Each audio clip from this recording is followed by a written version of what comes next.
Hello viewers, మీ భుక్తాయాసానికి స్వాగతం.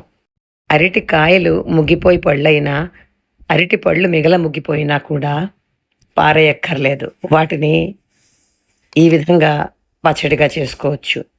దీనికి ముందుగా ఆవాలు, మెంతులు, ఎండుమిరపకాయలు, ఇంగువ, మూకుడులో కొంచెం నూనె వేసి ఇవన్నీ ఎర్రగా వేయించుకుని పక్కన పెట్టుకోవాలి.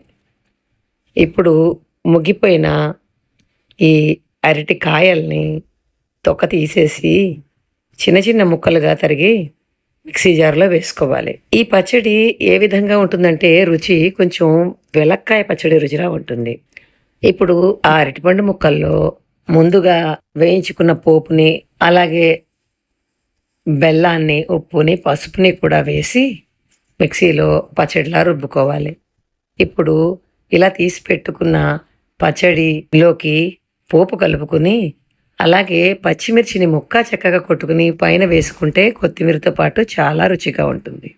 ఇది అన్నము, చపాతీ రెండింటిలోకి చాలా బాగుంటుంది. నా వీడియో మీకు నచ్చినట్లయితే సబ్స్క్రైబ్ చేసి, షేర్ చేసి, లైక్ చేసి, కామెంట్ చేయండి. Thank you.